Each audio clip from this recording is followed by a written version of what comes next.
आप सबका नमस्कार।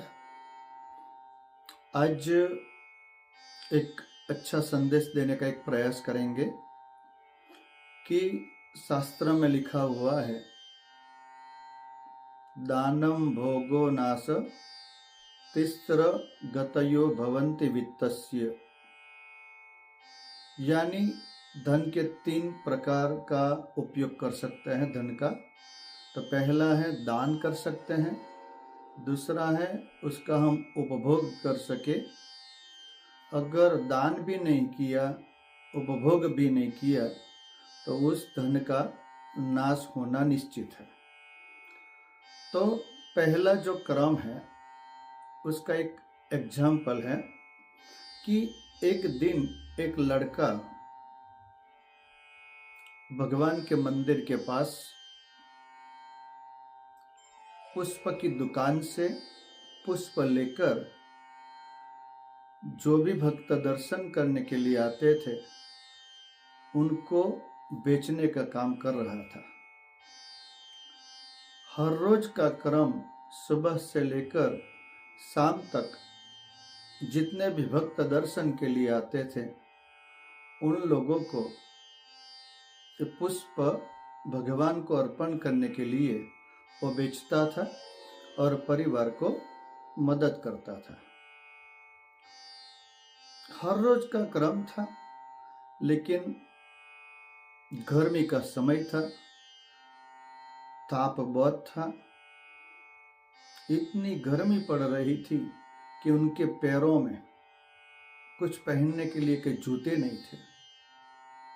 तो उनको हर रोज दुख होता था कि हर रोज तो मैं इतना बड़ा काम करता हूँ, लेकिन पैरों में बहुत गर्मी लगती है, पैरों में बहुत ताप लगता है, पैरों में पीड़ा होती है।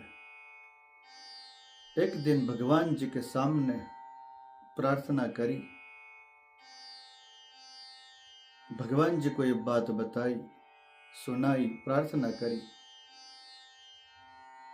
और उसने मन से भी भगवान जी से प्रार्थना करी कि प्रभु आपकी कृपा हो जाए तो मेरे को कल अच्छे जूते दिला दीजिए।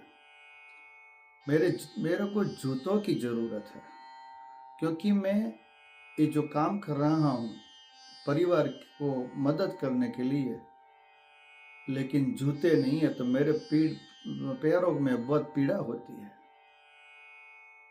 और अच्छे दिल से भगवान जी से प्रार्थना करी और भगवान जी कृपालु है, भगवान दयालु है।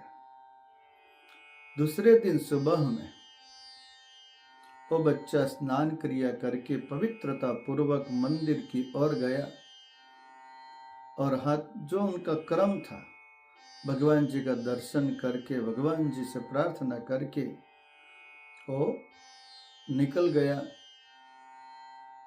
मंदिर के बाहर और जाकर जो फूल था, पुष्प थे, पुष्पों का चयन किया, पुष्पों को लिया हाथ में, छोटे छोटे गुंच बनाकर बेचने के लिए तैयारी करी। थोड़ा समय सुबह 8-10 बजे तक, 11 बजे तक तो सब कुछ अच्छा चलता गया।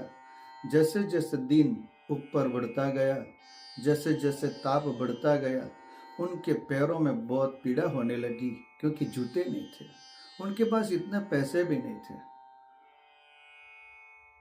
तो उस समय में कोई एक धनवान मंदिर की ओर दर्शन करने के लिए आया था। उसने इस बच्चे को देखा, इतनी बड़ी गर्मी हो रही है और इस बच्चे ने तो कुछ पहना भी नहीं है पैरों में, उनको बहुत तकलीफ होती होगी। तुरंत बच्चे को देखा, बच्चे के पैरों को देखा। मंदिर में नहीं गया वो, लेकिन एक गया, दुकान पे गया जहाँ जूते मिल रहे थे। जूते खरीद कर उनको पता चल गया इस बच्चे की साइज ये होनी चाहिए, और जूते लेकर आया और बच्चे को दिया कि बेटा ये आप जूते धारण करिए।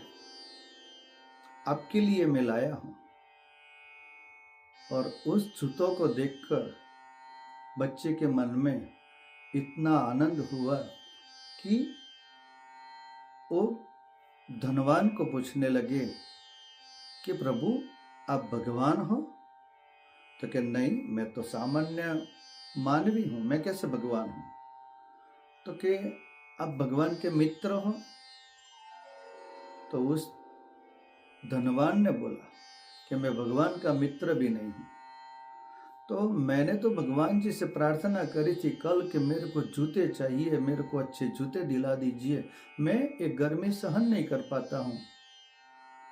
ऐसी बात सोचकर उनको मन में आनंद हुआ कि मैंने भगवान जी से प्रार्थना करी, अच्छे दिल से प्रार्थना करी, अच्छे भाव से प्रार्थना करी, और भगवान ने मेरी भावना, मेरी प्रार्थना सुन ली। और सुन ली तो सही, लेकिन मैंने जो मन में सोचा था वो भी मेरे को मिल गया। धनवान भी अति प्रसन्न हुआ कि मेरे हाथ से कुछ अच्छा काम हुआ। इसलिए इसमें से दो चीज हमें सीखने मिलती है। कोई भी प्रॉब्लम हो, कोई भी काम हो, भगवान से अच्छे दिल से प्रार्थना करते हैं तो भगवान सुनते हैं। और दूसरी बात है कि धन आपको यूज करना है, धन का उपयोग करना है, या तो धन इधर ही रह जाएगा। तो इसलिए जब भी किसी का हम दुख देखें तो उनको हेल्प करने का, मदद करने का सोचना नहीं है, तुरंत ही कर देना चाहिए ताकि भगवान हमारे पर प्रसन्न रहें। तो सबको नमस्कार। इतना बढ़िया मैसेज है, आपको सबसे शेयर करिए। ऐसे ही ज़्यादा से ज़्यादा अच्छी कहानियाँ लेकर हम आएंगे। तो सबको नमस्कार। अगर आपको अच्छा लगा तो सब्सक्राइब करिए और शेयर करिए। नमस्कार।